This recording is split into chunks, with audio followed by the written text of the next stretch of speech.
केले की कोपीड है और फूल पान फल खाही, नर का मुख नहीं देखते वो बस्ती डकट ना जाही। वो जंगल के रोज हैं जो मनुष्यों बिद के जाही, निस दिन फिरो उजाड़ में नो परमात्मा पावे नाही। कितना सिंपल साधारण तरीके से बता दिया कि केले की कोपीन कोई संत बांध रहा है, यानी केले का पत्ता पर्दे पर बांध रखा, वस्त्र नहीं पहन रखे, और पत्ते फूल फल खा के और जंगल में रहता है और बस्ती के निकट भी नहीं जाता, आदमी का मुख भी नहीं देखता, उनसे दूर भाग जाता है।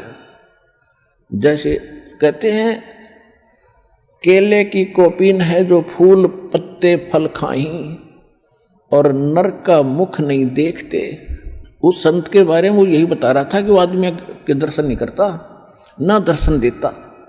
नर का मुख नहीं देखते जो बस्ती निकट ना जाही, वो तो जंगल के रोज हैं। ये नील गाय हैं, वह धके खान दिया अंडे सारे दिन नील गाय उन्हें मिल गया भगवान। अर्चे निस्तिन फरो उजाड़ में नो परमात्मा पावे नाही। फिर क्या बताया कि डेरे डंडे खुश रहो, ये खुश रे लहन मोक्ष। और ध्रुव प्रहलाद जब पार हो गए थे फिर गृहस्थी में के दोष। कितना साधारण तरीके से हमारा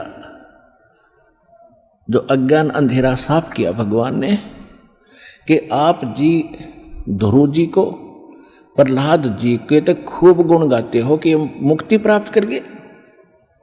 ये क्या थी? ध्रुव 5 वर्ष की उम्र में घर छोड़ गया था और इसने परमात्मा मिल गए जो इन्होंने, क्योंकि ये पिछले ही अब ध्रुव को तो मिल गए और लाखों वर्ष बैठिए उन्हें ना मिले।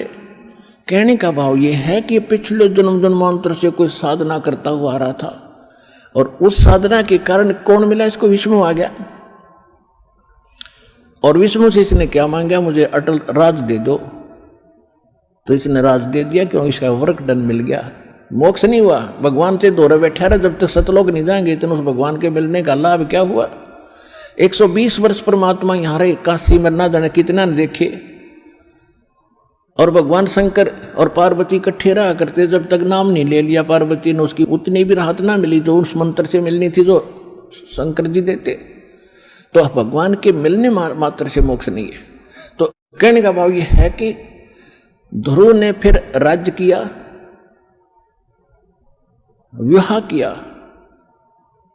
और उसके जो मौसी का लड़का था उत्तम वो मारा गया था, उसकी पत्नी भी उसी के साथ रही। उसके बाद प्रहलाद ने ब्याह किया, संतान हुई।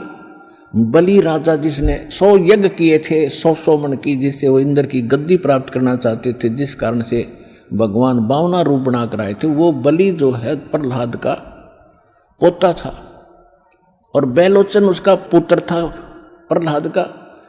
तो प्रहलाद ने ब्याह करवाया, ध्रुव ने ब्याह करवाए।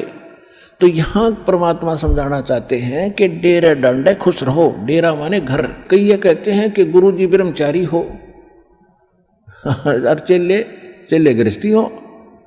वाह रे शेरो। अब भक्ति तो देखो दोनों ने करनी पड़ेगी, गुरु जी ने भी और चेले ने भी, और एक जैसा।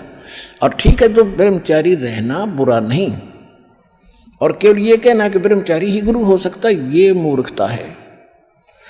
परमात्मा विधि विधान से मिलेगा, उसको कहते हैं। परमात्मा कहते हैं अगर तुम यही मानते हो कि बाल ब्रह्मचारी रहे और जंगलों में रहे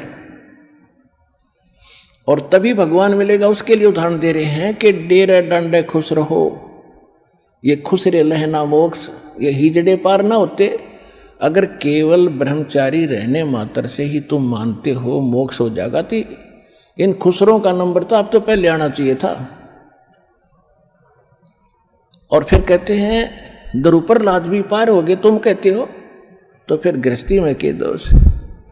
अब परमात्मा का कहने का ये तात्पर्य नहीं है कि खुसरे मोक्ष नहीं पाएंगे, यानी मुक्ति मनुष्य जीवन हो, चाहे वो खुसरे हैं, ये भी तो मानुष है, इनमें सब बुद्धि है और स्त्री है पुरुष है। इस विधि से मोक्ष प्राप्ति होगी मानव शरीर में। तो परमात्मा ने ये बताना चाहिए। जैसे परमात्मा कबीर जी ब्रह्मचारी थे, वो तो मालिक हैं, उनको तो ये वासनाएं निकट भी नहीं है, लेकिन एक गृहस्थी क्रम करके दिखाया उन्होंने। 2 बच्चे मुर्दे जिंदे करे थे किसी कारण से, किसी की शर्त पे, और 2 माता पिता थे। वो बोले जन्म नहीं था मालिक का, वो नीरुनिमा उठा लाए थे दाता को, जब सतलोक से आके कमल के फूल पर विराजमान हुए थे लहर तारा तालाब में। तो ये परिवार था दाता का, और परिवार में रहे, परिवार गृहस्थी का वाला कर्म किया, सारा कपड़ा बुना करते थे और भगवान की भक्ति भी करते थे, परिवार का पोषण भी करते थे, भक्ति भी करते थे का मतलब हमें दिखाते थे कि भक्ति करनी पड़ेगी, और इतना भी गुजर मालिक दे दे तो भी पर्याप्त है। यहाँ से पीछा छुटाने के लिए इन बकवादों से उल्टा हटना पड़ेगा। कोठी बना लूँ, फैक्ट्री ला लूँ, यूँ कर दूँ, फलान कर दूँ, ये नहीं। परमात्मा ने जो भक्ति करनी है तो भगत की तरह रहना पड़ेगा, बुराइयों से भी बचना होगा, और एक बहुत ही साधु भाव में रहना पड़ेगा, किसी की आत्मा नहीं दुखावे।